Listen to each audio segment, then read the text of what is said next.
Assalamualaikum warahmatullahi wabarakatuh. Saya di sini yang bernamakan Muhammad Nova Arlianda, NIM 211410060, akan mempresentasikan tugas akhir saya yang berjudul Proses Bisnis Warung Bebek Goreng.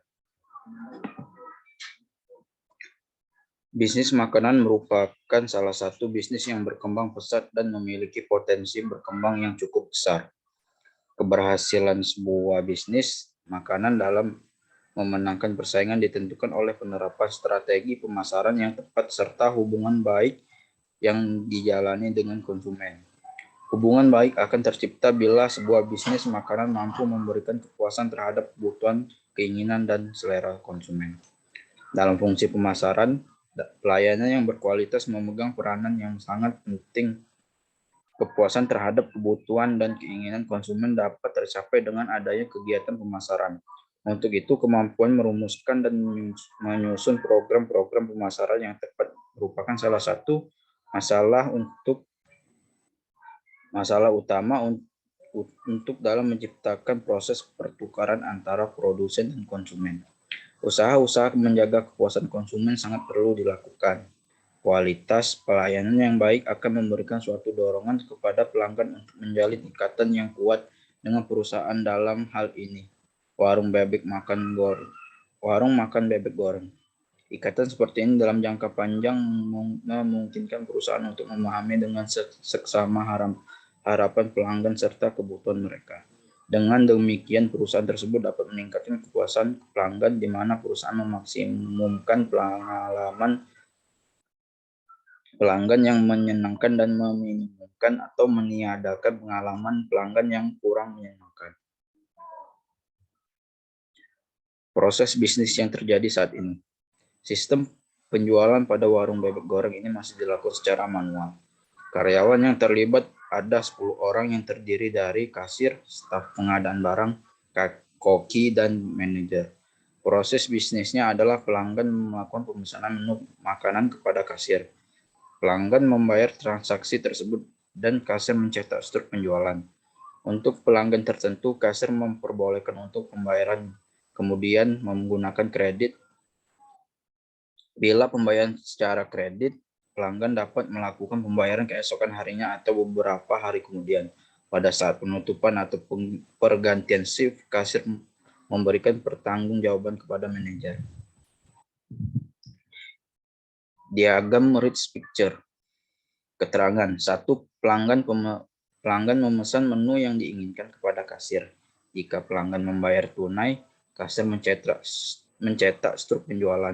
Akan tetapi kalau pelanggan membayar kemudian menggunakan kredit, informasi tersebut akan dimasukkan ke dalam daftar piutang. Yang ketiga, staf pengadaan barang mengecek stok menu yang ada. Jika stok sudah mendekati minimum atau ada reminder dari sistem, staf pengadaan barang akan meminta koki untuk langsung membuat menu jenis tersebut. Yang keempat, pada saat penutupan atau saat pergantian kasir, kasir mempertanggungjawabkan jumlah kas yang diterima dan manajer dapat mencetak rekap penjualan, rekap pengadaan barang, dan rekap penerimaan piutang setiap periode yang diinginkan. Blok diagram. Di sini sudah tampil diagram blok diagram. Yang pertama, key partners, peternak bebek, penyelenggara festival, pedagang bumbu, sayur, dan lain-lain. Key activities, membeli hasil panen bebek dari peternak, mengolah bebek menjadi produk olahan. Yang ketiga, value proposition, bebek goreng akan dijual atau disajikan dalam berbagai pilihan. Yang kedua, bebek goreng bisa dinikmati di warung atau gerai lain jika sudah buka cabang dan dibawa pulang untuk disantap di rumah.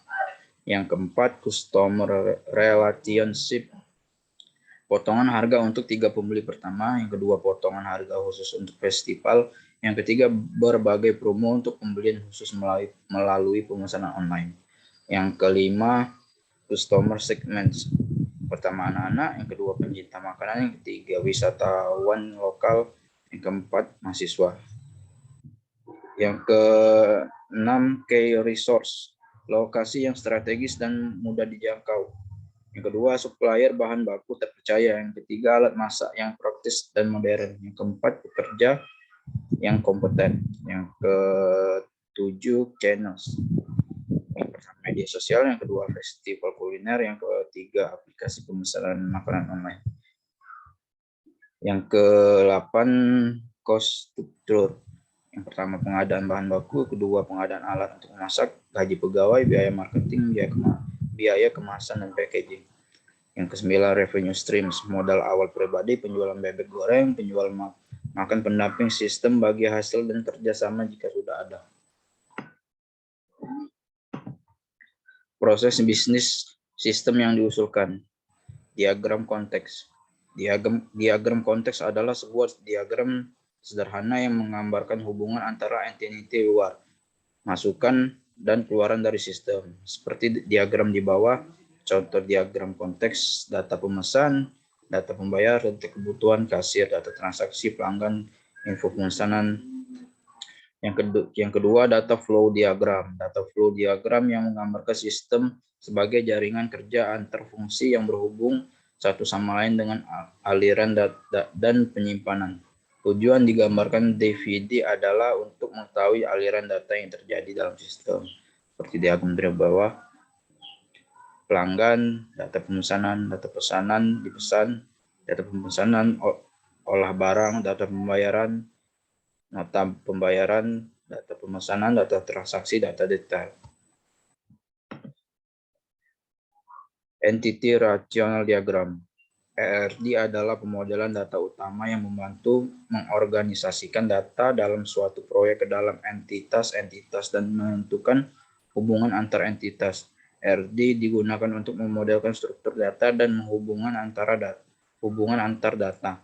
Berikut ini adalah ERD yang diusulkan untuk sistem informasi pemesanan pada warung bebek. Yang pertama, user name, user ID, ID kategori, file name, kategori memiliki NIM menu, harga, AD menu, di file name, meja, status, jenis, di menu file name, lokasi, kategori, status, di meja, no stroke, tanggal pemesanan, nomor meja, status pemesanan. Kesimpulan. 1. Sistem informasi pemesanan makanan dan minuman di warung bebek goreng berbasis web memberikan kemudahan dalam proses pemesanan. Yang kedua, sistem informasi pemesanan makanan dan minuman berbasis web di warung bebek goreng bisa berjalan dengan baik. Saran, dalam perancangan proses bisnis pemesanan makanan dan minum berbasis web masih perlu dilakukan pengembangan pada aplikasi. Yang pertama, menambahkan pemberitahuan dengan sistem tampilan display pada layar monitor sehingga waiters akan lebih cepat tahu meja mana yang sudah selesai. Yang kedua, menambahkan report pada sistem informasi web sehingga mudah untuk melihat data laporan penjualan pada restoran. Sekian dari saya. Apabila ada salah kata atau kekurangan saya minta maaf. Wabillahi taufiq wal hidayah. Wassalamualaikum warahmatullahi wabarakatuh.